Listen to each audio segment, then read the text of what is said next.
Magandang araw sa ang mangpanig kayo naroroon sa mundo. Ako po ulit si Terry, aka the Pinay Crime Investigator. Let's get right into today's true crime story. Let's look at our case board. Can you see a picture of bottles of what look like toxic substances such as arsenic?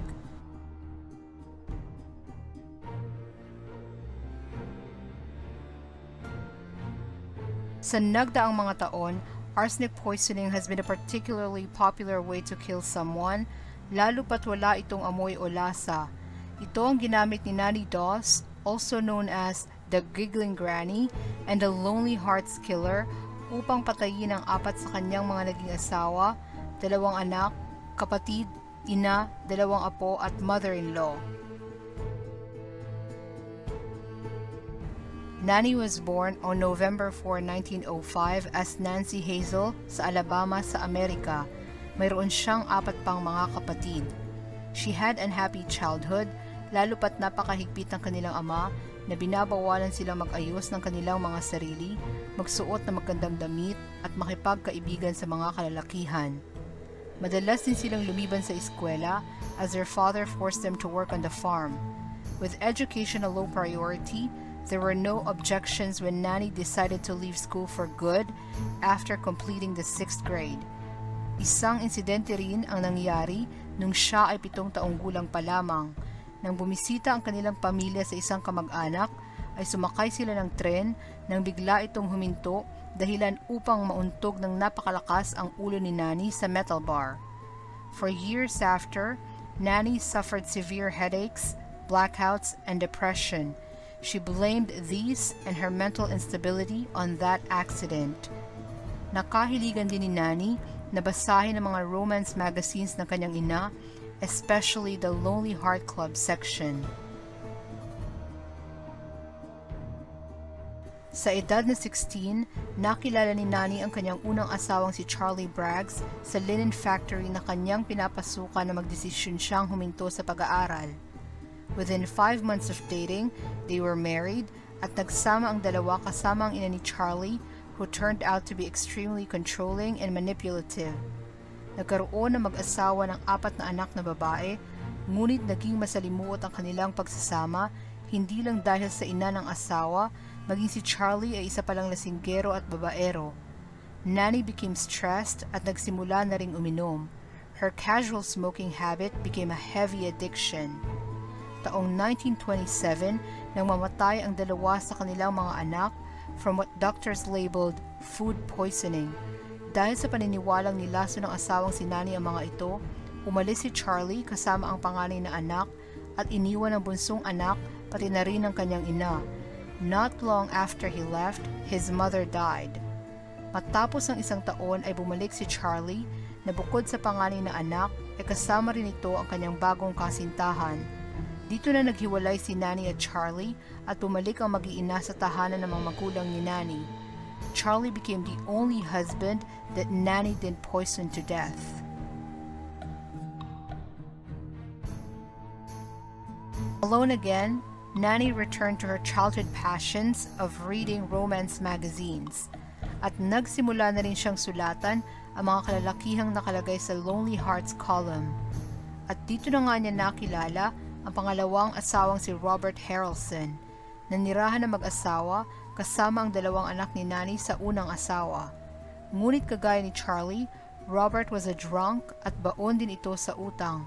Sa kabila nito, nagsama ang 2 sa loob ng 16 na taon hanggang sa mamatay ito nang lagyan ni Nannie ng lason sa daga ang alak ng asawa matapos siyang gaasain nito isang gabi.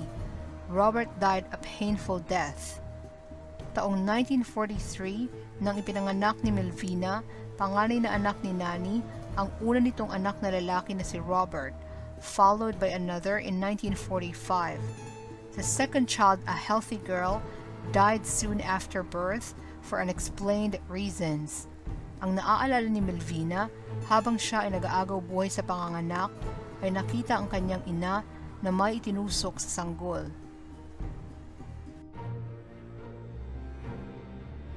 Katulad ng pangalawang asawa, Nakilala rin ni Nannie ang pangatlong asawang si Arlie Lanning sa classified ads ng Lonely Hearts columns. Within 3 days of meeting each other, they were married. Bagamat lasinggero pa rin ang napangasawa, hindi ito bayolente. Sa mga panahong din ito, si Nannie pa nga ang madalas umalis ng bahay, sometimes months at a time. After 2.5 years of marriage, Arlie became ill and died of what's said to be heart failure.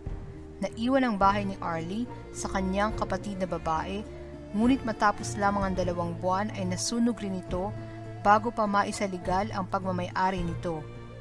Nannie moved in temporarily with her mother-in-law, but when she received an insurance check for the burned house, ay agad din itong umalis upang makasama ang kapatid na si Dovie na may malubhang karamdaman.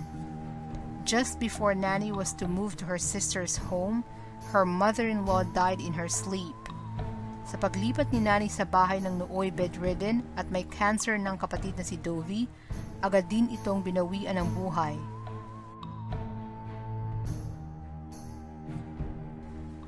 Richard L. Morton ang pangalan ng pang-apat na asawa ni Nannie, na nakilala naman niya nang sumali siya sa isang singles club. Richard wasn't an alcoholic, but he was a womanizer. Kung kaya't nang malaman ni Nannie na nakikipagkita pa rin ito sa dating kasintahan, ay pinlano na niya ang paglason dito. But before she could poison him, ay nauna na niyang nilason at napatay ang sariling ina nang tumira ito sa kanila. At sumunod na nga ang asawang si Richard 3 months later. Ang panglima at huling naging asawa ni Nannie ay si Samuel Doss. Ibang-iba ito sa mga nakaraan niyang naging asawa. Bukod sa byudo ito at namatayan ng 9 na anak sanhi ng buhawi, Samuel was a good, decent man. He was not a drunk, womanizer, or wife abuser. On the other hand, Samuel was frugal and boring. Bukod sa paghihigpit sa pera, ay pinagbawalan niya rin si Nannie sa pagbabasa at panonood ng romance novels at love stories. Hindi ito nagustuhan ni Nannie, kung kaya't bago lasunin ng asawa, ay kinuhanan niya ito ng 2 life insurance policies with her as the only beneficiary, at makalipas lamang ang ilang araw, ay dinala ito sa ospital matapos makaranas ng pananakit sa tiyan. He managed to survive almost 2 weeks, recovering enough to return home.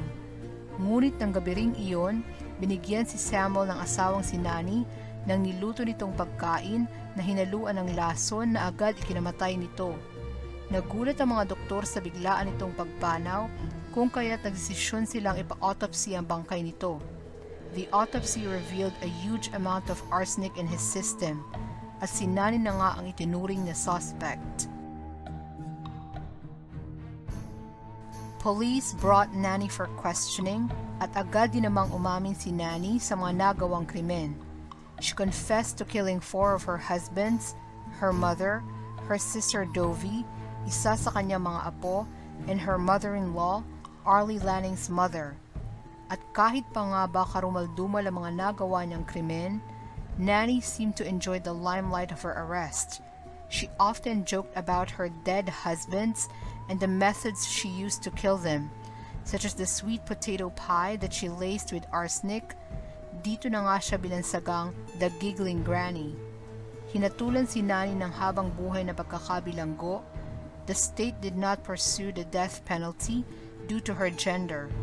Namatay si Nannie sa sakit na leukemia 10 taon matapos siyang mahatulan. Let me know your thoughts in today's true crime story in the comments.